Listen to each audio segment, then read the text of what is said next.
Hello student, good morning all of you. Now this is online lecture number 46, date 27th April 2021 and the same chapter sound. तर कालच्या लेक्चरला आपण Doppler इफेक्टबद्दल सविस्तर माहिती घेतलेली आहे. Doppler इफेक्टमधले पुढच्या ज्या कंडिशन्स काही केसेस आहेत त्याचे काही ॲप्लिकेशन्स आणि त्याचे काही लिमिटेशन्स आपण आजच्या लेक्चरला बघूयात. तर पुढचा पार्ट घेण्याच्या अगोदर परत एकदा डॉपलर इफेक्ट मी समराईज करण्याचा प्रयत्न करतो.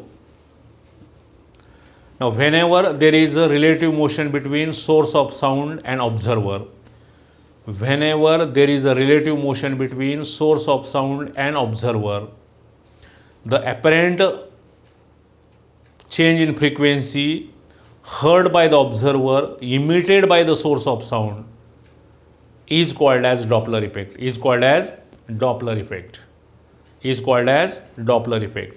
Now Doppler give the relation between apparent frequency and natural frequency. Now this relation is NA is equal to V plus or minus NA is equal to V plus or minus V0 V minus plus Vs bracket close N. Now by using this relation the Doppler effect can be found out in terms of apparent frequency. Now where NA is the apparent frequency, V is the velocity of sound, V0 is the velocity of the observer or a listener, Vs is the velocity of source and N is the natural frequency. तर कालच्या लेक्चरला बोलण्याच्या ओघामध्ये Doppler इफेक्टचं इन्व्हेंटेशन मला वाटतं 1864 1867 असं मी काहीतरी म्हणालो. तर sorry for that, you may correct this year of Doppler effect and it is 1842. Doppler effect 1842. Okay, year माहिती असावं आपल्याला. तर याच्या काही कंडिशन्स आहेत, आपण त्या कंडिशन्स बघूयात. तर फर्स्ट कंडिशन,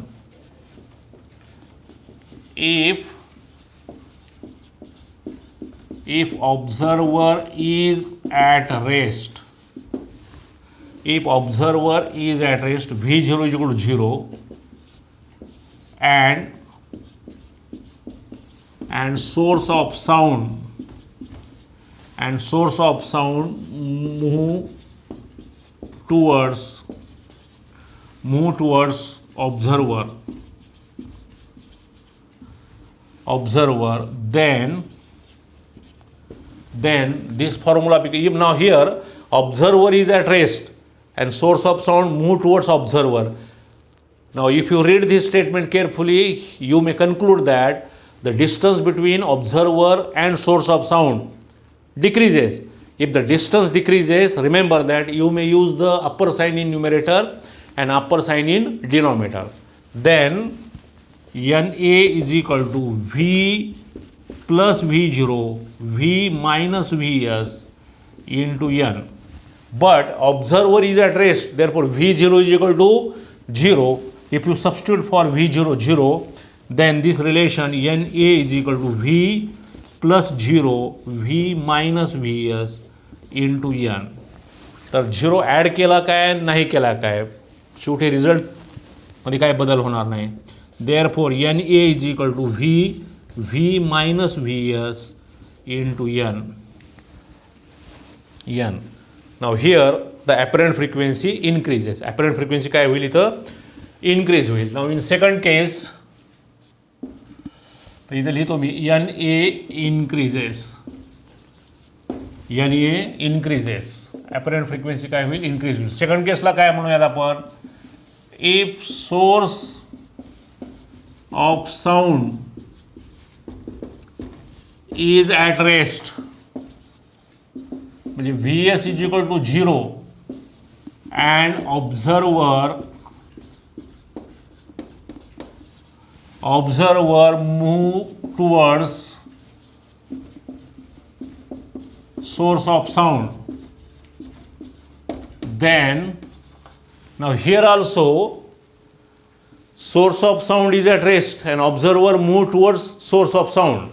म्हणजे काय घडलं इथं, रेल्वे सिग्नलला थांबलेली आहे, ऑब्झर्वर प्लॅटफॉर्मवर आहे. बराच वेळेस वेट करून ऑब्झर्वरच्या लक्षात असं आलं की ट्रेन काही आपल्याकडे येत नाही, नेमका काय प्रॉब्लेम झाला आहे. तर तो ऑब्झर्वर काय करतो आहे, ट्रेनकडे जातो. ट्रेन तर जागेवरच आहे.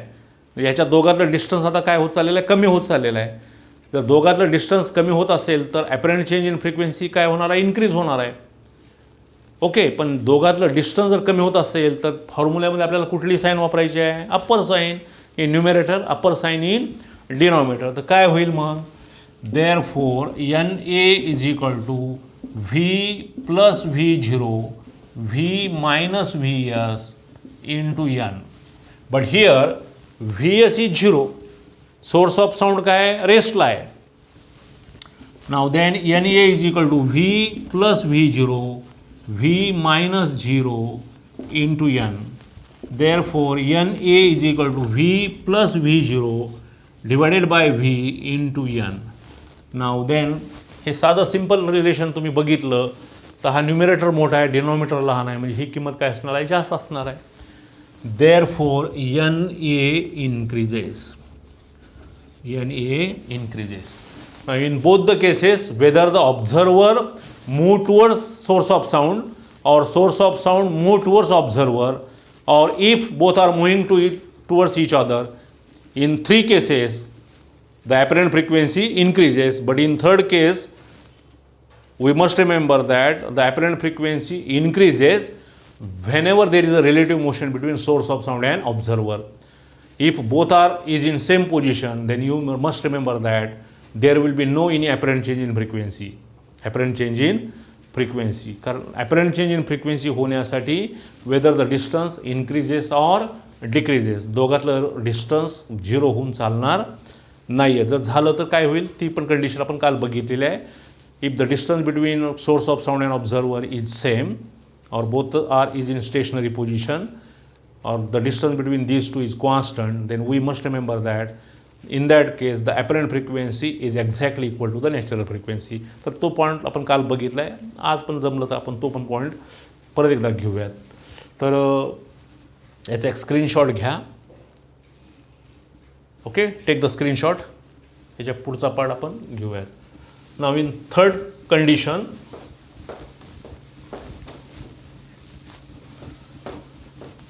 now third condition ला काय होईल, if observer is at rest, म्हणजे V0 is equal to 0 and source of sound moves away from observer किंवा listener,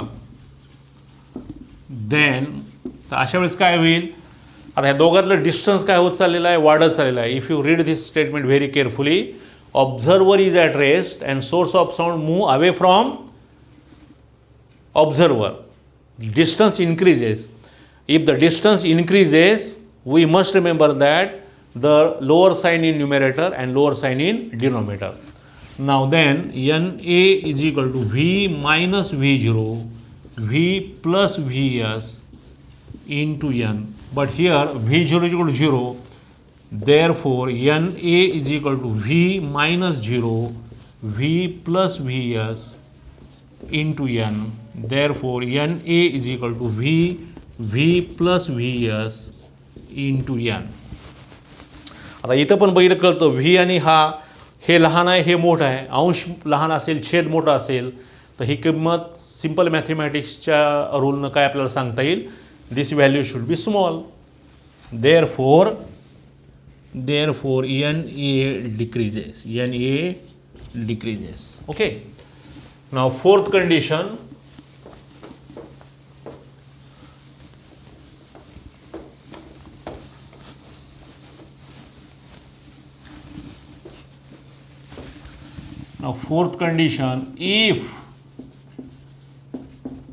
if source of sound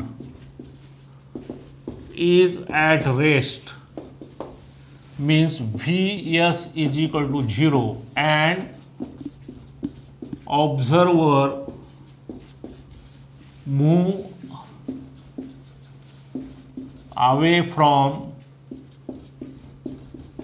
source of sound. Then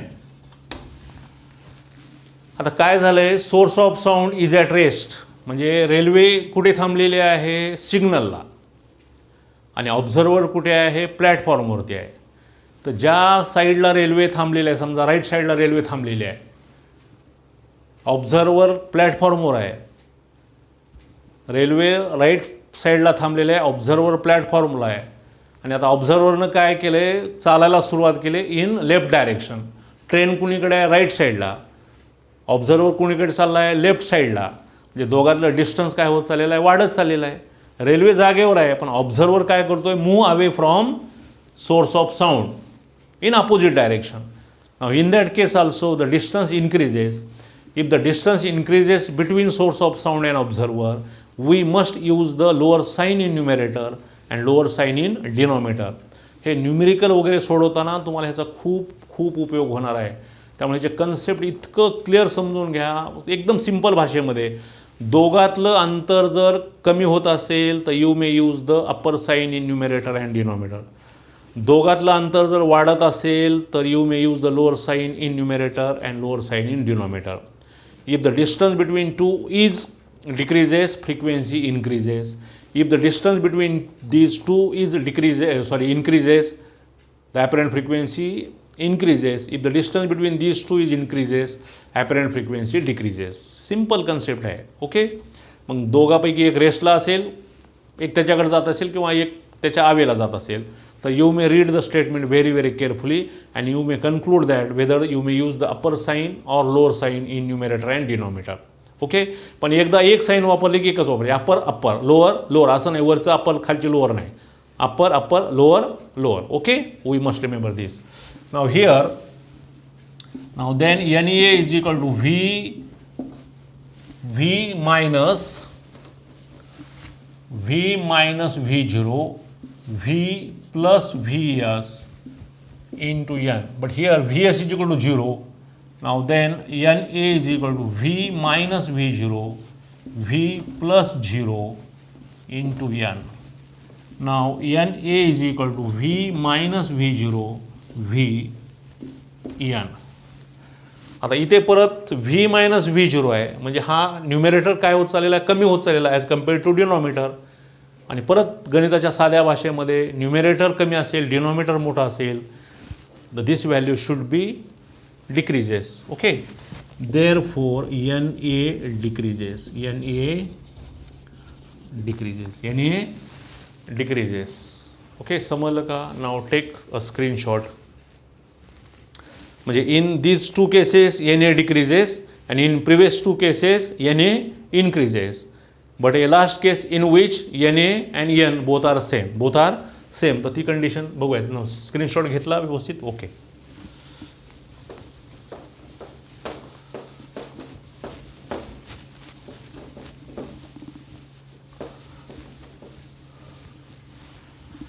Now fifth condition, if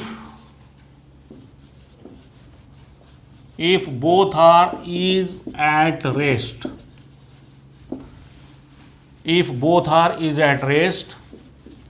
V0 is equal to Vs is equal to 0, then आता दोघे रेस्टला आहेत, म्हणजे दोघातलं distance वाढतही नाही आणि कमी होत नाही. डिस्टन्स कमी होत असेल तर अप्पर साईन वापरायची आहे, डिस्टन्स वाढत असेल तर लोअर साईन वापरायची आहे. इथे डिस्टन्स कमी पण होत नाही आणि वाढतही नाही, त्यामुळे you may use any sign, काही फरक पडत नाही. Okay. Whether you may use upper or lower, कारण आपल्याला ती 0 तर त्यामध्ये ॲड करायचं आणि सबट्रॅक्ट करायचं. एखाद्या क्वांटिटीमध्ये 0 ॲड करणं काय आणि सबट्रॅक्ट करणं काय, result should be same. Okay. Now therefore NA is equal to V plus 0 V minus 0 into N. Now NA is equal to V divided by V into N. Now this V get cancelled, therefore NA is equal to N. Now here in that case there will be no any apparent change in frequency if the source of sound and observer is at rest. तर याचा आपण एक screenshot घ्या. Okay, तर आपण Doppler इफेक्टचे applications बघूयात, कारण एक्झाममध्ये तुम्हाला कुठल्याही पद्धतीनं थेरॉटिकली किंवा MCQ पर्पजनं ॲप्लिकेशन विचारले जाऊ शकतात, आणि ॲप्लिकेशन्स आले तर आपल्याला असं आर्टिकल पैकीच्या पैकी मार्क देऊन जातं. Now applications of Doppler effect. तर पहिलं ॲप्लिकेशन आहे in colour sonography. Doppler effect must be use in colour sonography. Colour सोनोग्राफीमध्ये डॉपलर इफेक्टचा उपयोग केला जातो. सेकंड ॲप्लिकेशन आहे the working of radar. The working of radar is based upon Doppler effect. तुम्हाला उद्या परीक्षेत विचारलं state the application of Doppler effect in colour sonography in working of radar, असं जर लिहिलं तर अर्धा मार्क 1 मार्क पटकन. ओके, किंवा किंवा MCQ पर्पजला तुम्हाला विचारलं the working of radar is the application of, there are 4 option, तर डॉपलर इफेक्ट असेल तर डॉपलर इफेक्ट, किंवा the application of Doppler effect is, there are 4 option, त्याच्यामध्ये ह्याच्यातलं कुठलं असेल तर तो. प्रश्न कसा आला आहे त्या पद्धतीने त्याचं उत्तर आपल्याला लिहिता आलं पाहिजे. पण कशाही फिरवलेल्या प्रश्नाचं उत्तर आपल्याला तेव्हाच लिहिता येतं ज्यावेळेस ते आर्टिकल आपल्याला पूर्णपणे समजलेलं असतं. तिसरं आहे speed of rotations of sun. Speed of rotation of sun. चौथा आहे स्पीड ऑफ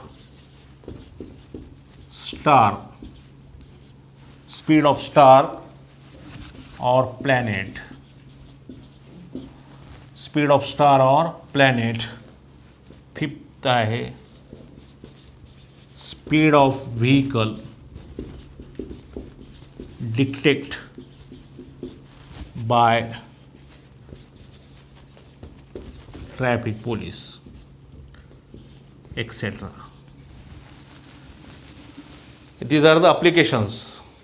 परत एकदा बघा, in colour sonography, working of radar, speed of rotation of sun, speed of star और planet, speed of vehicle detect by traffic police.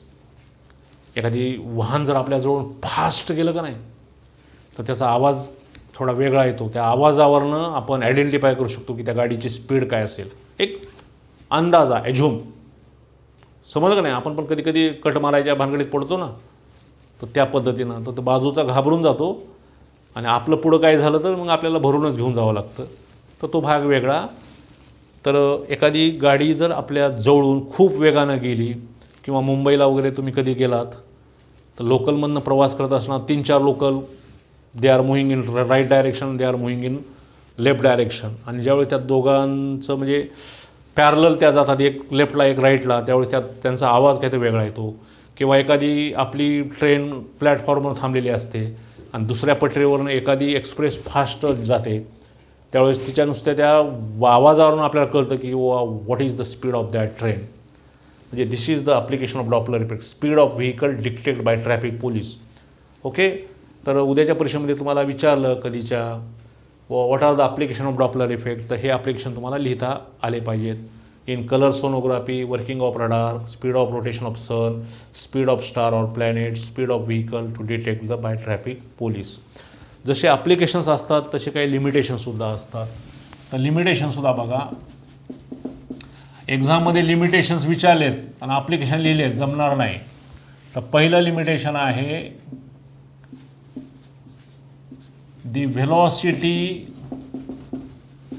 the velocity of sound, म्हणजे V, the velocity of sound V much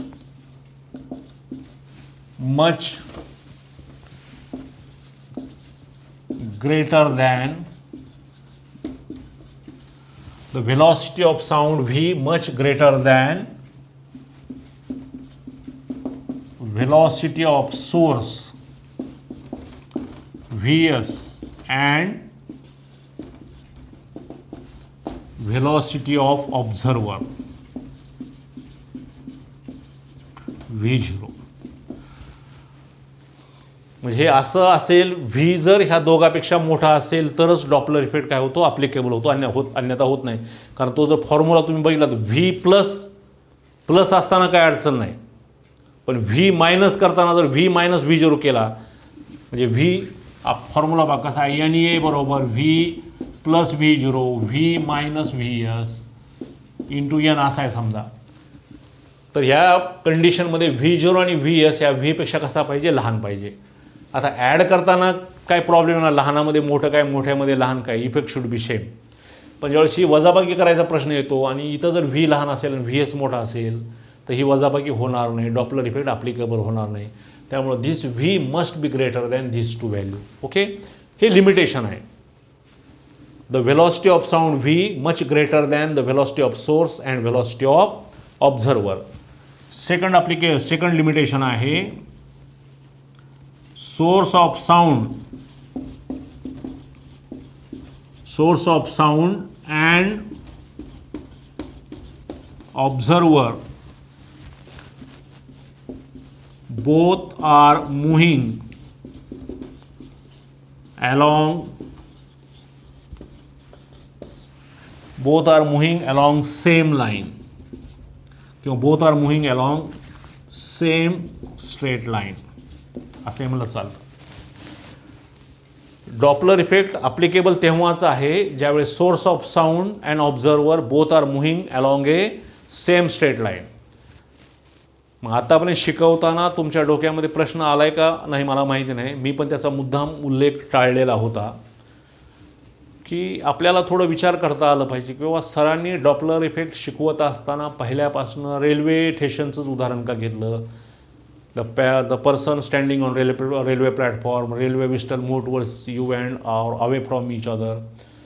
दुसरं उदाहरण का घेतलं नाही, बसचं उदाहरण का घेतलं नाही, एखादं bus coming towards you are standing on the bus stand, what happens. तर त्याचं रिझन असं आहे की भारतातले नव्हे तर जगातले जवळपास सर्व रेल्वे ट्रॅक म्हणजे ॲप्रॉक्सिमेटली कसे आहेत, स्ट्रेट लाईन आहेत. कसे आहेत म्हणजे कर्व पाथ खूप तुरळक ठिकाणी असतात जिथं पर्यायच नसतो. आणि आपले बसचे मार्ग जे आहेत जिथं पर्याय असतो तिथेसुद्धा ते वक्र असतात.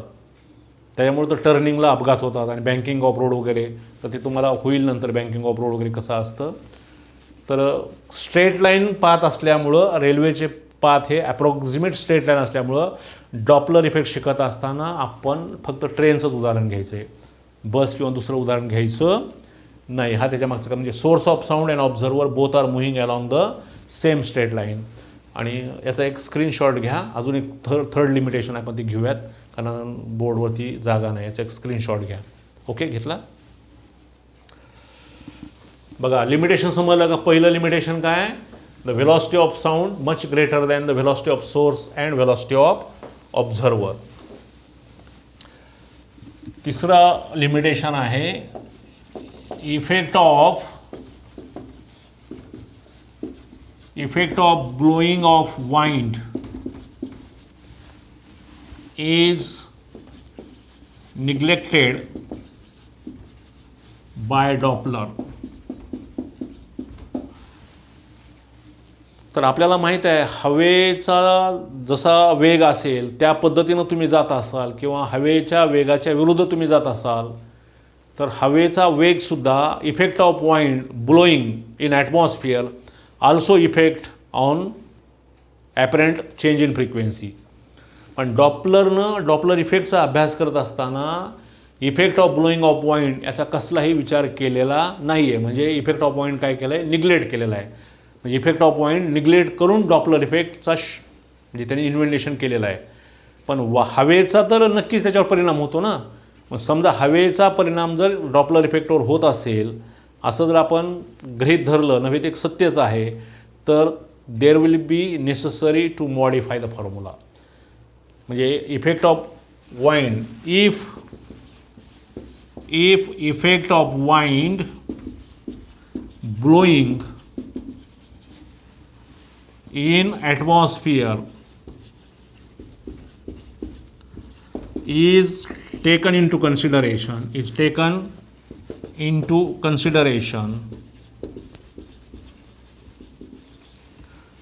by change in apparent frequency, then it is necessary to modify the formula.